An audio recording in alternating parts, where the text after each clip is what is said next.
So in today's video, I want to try and help you solve your plantar fasciitis. And what I want to go through today is I want to touch on what I find to be the two most common hidden mechanical causes of plantar fasciitis, and then touch on 5 different exercises that you can try to hopefully settle down your plantar fasciitis symptoms, but also hope to address some of these mechanical causes that we see that might be hidden under the surface. And the first thing that's really important to discuss when we're trying to solve plantar fasciitis is we need to stop looking at plantar fasciitis as a plantar fascia, a foot, or just an arch problem in isolation. And what I find clinically with plantar fasciitis or plantar fasciopathy, depending on what you want to call it, is that it isn't just a foot and arch problem. The foot and the arch tends to be the consequence of the broader mechanical dysfunction that can extend all the way up to the leg and potentially the lower back. And what I tend to see is that that part of the foot, that plantar fascia, tends to be the part of the machine that isn't enjoying the environment within that it's functioning. So if you find that most of your effort and attention has been focused on that plantar fascia and you haven't necessarily looked further up the mechanical chain for clues as to why it's there, then hopefully the ideas and the tips and the exercises in this video will hopefully help you find the missing piece of that puzzle that you've been searching for. So the first thing we need to touch on here is we need to go through those 2 potentially hidden underlying mechanical causes of plantar fasciitis that I tend to find clinically. Now, the first one is clearly linked to a lot of arch dysfunction, but the key with a lot of arch dysfunction, as I've just said before, is that we can't look at arch dysfunction as an isolated failure of that arch to function normally and neglect the rest of the leg. Because clinically what we tend to find is a very specific leg lower limb pattern tends to result in arch dysfunction, which can then set up that plantar fascia to become overloaded, irritated, and sore. And one of the best ways to witness this mechanism in yourself is to do some deep squatting. So what I'd like you to do is if you could stand up, especially in front of a mirror so you can see this on yourself, but just by gently squatting down as deep as you feel comfortable, if you pay attention to what happens to your foot, the arch, and your knee, you might find that there's some very interesting clues here that we can work with. So if you find that when you squat down, that you have your feet turned outwards as opposed to being straight, or when you squat down, you feel your knee has to cave in a little bit, what we tend to see is that if your knee travels inwards in a valgus type moment, or that knee internally rotates in towards the midline, what it actually does is it collapses the arch of your foot. So what we tend to see clinically a lot is that a collapsed arch or an arch that wants to flatten or overpronate is often a failure of your leg to maintain a more stable shape throughout that movement. So again, when we're trying to understand why an arch that collapses might be overloading that plantar fascia, we need to look for clues higher up the chain for restrictions or some weaknesses that might be asking that mechanism to take place if we're ever going to truly solve this plantar fascia problem that you might have. And the reason why the arch in the leg is so important to consider in this moment is that the plantar fascia is very closely linked to the function of your arch. As you probably know already, the plantar fascia basically runs from your heel towards the balls of your feet. It's a soft tissue that's quite robust. When your big toe bends back and your arch lifts, that plantar fascia basically becomes a very strong, taut structure that helps us walk and helps propel us when we're running or jumping or being athletic. But if the function of that arch, that stability mechanism starts to deteriorate or become dysfunctional, then the way that you're loading up that plantar fascia becomes fundamentally different over time, and it might set you up to become sore, to become irritated and dysfunctional. And then the second mechanism that I tend to see a lot clinically, and this one is often potentially a little bit harder to appreciate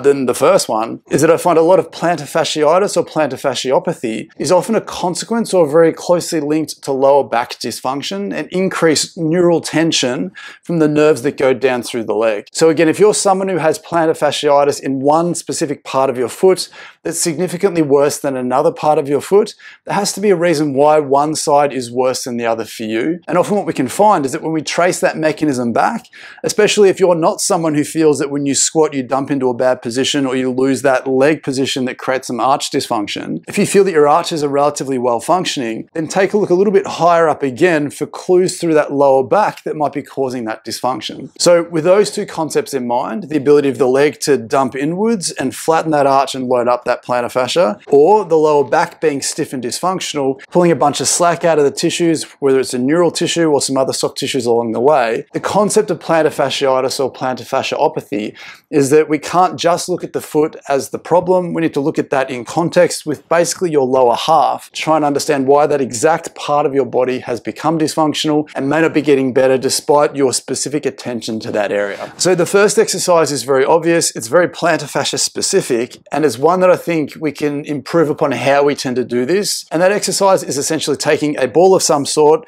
and trying to get into the plantar fascia or the sole of that foot and try and free up and release a lot of the stiffness and tightness that might be in there. But the way that I want you to think about doing this, and the thing I think a lot of people can improve upon, is we don't necessarily just want to put the ball where your symptoms might be or where it specifically hurts for you, unless you feel like that area is particularly tight, restricted, thick, or harder than an area that might not be tender. The reason for that is the idea with the ball exercise, if we're trying to get into that heel, put some pressure through it and shear that tissue free, as we're trying to find that restricted tissue and feed a lot of slack into the irritated or sore part of your plantar fascia. But if you put the ball directly on the really sore spot that's already irritated, potentially inflamed, annoyed, whatever it might be for you, and if it also doesn't feel restricted, then all you're potentially doing is stirring it up or annoying that area. What a better strategy tends to be is if you know exactly where your main tender spot is, if it doesn't feel tight, hunt around that spot for anything that might be tight. So that might mean that you're actually coming down lower towards the ball of your foot, where a lot of people don't necessarily tend to be the most symptomatic. Most people tend to be a little bit closer to that heel, but in the middle of your foot where the arch tends to be, you can even hunt around the outskirts of that tender area, again, to free things up, feed some slack into the area in an attempt to improve the way that that particular part of the plantar fascia is being loaded up. And a great way to do this is you can plant your foot on the ground and then just basically grind through that heel, looking for things that are meaningful to you, things that are tight and restricted. You can also come at it from the other direction where you have your heel on the ground and try and peel your way through that from the opposite direction. But if you feel like this becomes too easy, or you feel like you need a little bit of extra pressure, then by all means stand up and put a little bit more body weight through the area. But again, the idea with this is we need to find those areas of restriction, of tightness, stiffness potentially, and we want to stay away from something that just feels purely sore in case that we're irritating it as opposed to improving the mechanical function of that specific area. And then the second thing that we want to focus on here, again, staying relatively local to that plantar fascia, we want to make sure that the specific muscles of your foot, those intrinsic muscles, any muscle that helps contribute to the function of your arch, is as strong as it possibly could be. And a great exercise to do for this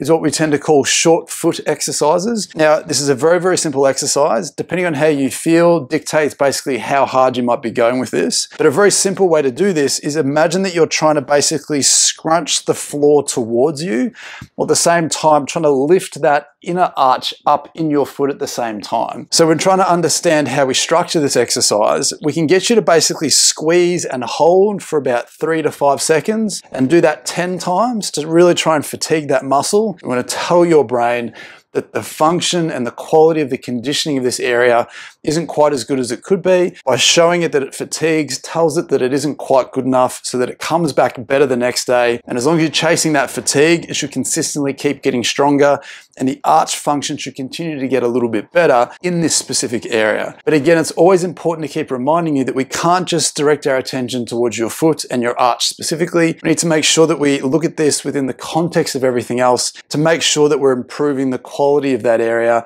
and the tissues that load up that area to hopefully see a resolution long term. So as we start to work our way up the leg, the next thing that we can basically look at is there's often some tightness in the calf and in the muscle that's called your tibialis posterior muscle, or a muscle that runs down the inside of your shin, behind your ankle bone, and it inserts into the top of your arch. And there's no prizes for guessing. The reason why this particular muscle, this tib post muscle, is important to look for is because if that arch is dysfunctional, if it's collapsing, if your plantar fascia isn't functioning normally, there can be a lot of abnormal load going through this muscle, which can ask it to become tight, which can then feed back in and dictate some extra dysfunction through that arch and plantar fascia as well. So what we can do with the ball here, you can take the ball, and again, you can cross your leg. If you don't feel comfortable crossing your leg on the floor, obviously, you can do the same thing sitting. You can get someone to do this for you. Choose a position that feels most comfortable for you. But what we want to do basically is from where your shin bone is at the front.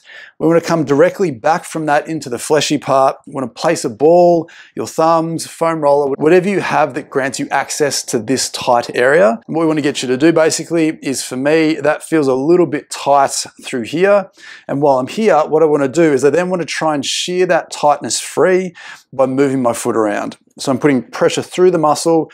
I'm then trying to turn my foot outwards and also bend my foot backwards and forwards to shear that muscular restriction or any soft tissue restriction that might be there. A fascial restriction, doesn't matter. Anything that feels tight and restricted, want to pin that down and then incorporate movement into the mix to try and free that up. Then once you've spent 30 seconds or so here, we can move the ball down a little bit, find another spot, put as much pressure through that as you feel you need to elicit a response. And again, try and move that ankle, that foot around to shear some of that tissue free, to again feed some slack down into the arch, into that plantar fascia, and hopefully improve the function of that area. And then again, as we are coming further and further up the chain, we've spoken about how when you're squatting, that knee tends to want to come in, or if the leg wants to come in, it collapses the arch, creates some dysfunction through the arch and the plantar fascia. So one of the movements or one of the strategies that we can incorporate higher up through the hips is to try and improve how much hip external rotation that you have to give you more movement options to hopefully keep you away from that inwardly rotated position, which can potentially affect your arch and have a flow-on effect to that plantar fascia. So a great exercise for this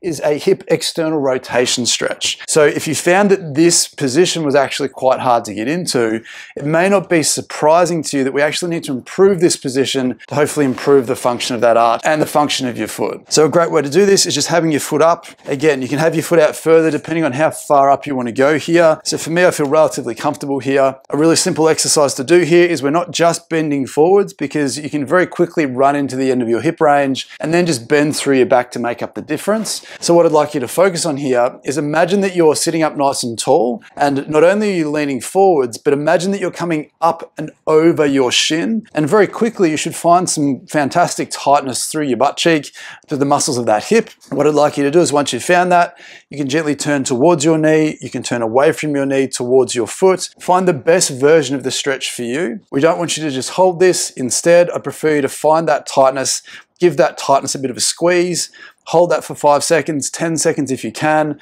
The idea being that as soon as you relax without losing this position, that muscle will physically give a little bit. It should then allow you to go a fraction deeper into the stretch again than what you could before. Again, give it a good squeeze, tense that up for a couple of seconds. Again, once you stop tensing that, you might find you can go a little bit further, and keep repeating this process until you either get sick of doing it or you stop feeling like you're making change. And what this will do, this external rotated position, when you do something like a squat again, you should find that it's a lot easier to get down there, but also you should find that you can now get your knees further apart, or that knee further apart than what you could before. And again, if you can see my arch here, as I externally rotate my hip, it drags my knee out. It improves the function of the arch of my foot without my toes coming up. And then it starts to load that plantar fascia better than what it was previously if I'm walking or running and jumping in this position, as opposed to someone who wants to dump into this position. So it may sound strange that working on your hip external rotation is a little bit weird and wonderful if we're talking about something as far away from your hip as the plantar fascia. But mechanically, there is a chain reaction of loading or dysfunctional loading that can occur if something above that foot isn't doing what it's designed to do. If there's a handbrake there, we need to get rid of that handbrake to give that plantar fascia an environment that it can thrive within. And so the final exercise that I think is really important for you to explore to see if you can find this hidden piece of your plantar fascia dysfunction is that exercise that focuses on improving the function of your lower back. And again, I completely understand that it may sound strange that your lower back could have a significant influence over the function of something as far away from that back as your heel and the base of your foot. But again, everything is physically connected, whether that be through the nervous system, through some fascial slings or fascial trains that go down through the back of the leg. But more importantly, I want to present this next exercise as a very simple exercise that you can try to see what effect it may or may not have on your plantar fascia symptoms over the course of a couple of days or a week. So again, if you've been a fan of the channel, been following along for a while, you'll know exactly where we tend to go with this. All you need is that same ball again. It can be a tennis ball, this is a lacrosse ball, it can be a foam roller, it doesn't matter again what object you use, but we need to basically place that object down through the lower third of your spine, from about the base of your rib cage down to your lower back, there can tend to be joint restrictions and soft tissue restrictions through here at the levels from which nerves come from that pass and go down through your hips, down through your legs. So again, as we always do, if you can place the ball at the very base of your rib cage, right in the middle, but just off to the side where the joints are, then as always, I'm going to get you to lie down on the ball, on the roller. Doesn't matter what you use. Again, we're looking for areas that feel stiff, tight, and restricted, much like we were underneath the sole of that foot. If something feels really sore, but it doesn't feel tight, stiff, or restricted, then we don't necessarily need to be digging something in there in an attempt to free it up. I just want to let the ball gently press in for a few seconds, 30 seconds, a minute, whatever you feel comfortable with. We then want to move the ball up or down depending on where you were to start with. We're going to go hunting for any of these restricted tight tissues that you may have here. And if you have some specific plantar fascia symptoms, I'd be very interested to learn that if you feel that walking around is uncomfortable for you, jumping up and down, hopping, whatever it might be, if you do that first, spend some time then working on the ball through your back, improve the mobility of that area, try and feed a lot more mechanical slack down through those legs, then just recheck those symptoms straight away to see if there is any tangible change that you notice in the moment. There may not be specifically straight away, because if you do have some local tightness, some local restrictions, some local pain, that still needs to settle down and still needs to feel better. But what we're looking for is some change in some way over the next couple of days by freeing up some of the broader mechanical issues that may be creating that dysfunction through your plantar fascia. So again, I genuinely hope this information is helpful for you. Let me know in the comments down below which mechanical dysfunction, whether it's the leg dumping inwards or your back being stiff, that you feel might be that hidden underlying cause of your plantar fasciitis. On top of that, let me know which exercise you found the most beneficial to your symptoms. And if it was helpful, please consider leaving a like on the video, subscribe to the channel if you're new as always. Please leave a super thanks on the video if you would like to help support me and the channel going forwards. But again, with that being said, I genuinely hope that was helpful. I hope that you found some benefit, and I hope to see you in the next one. Bye.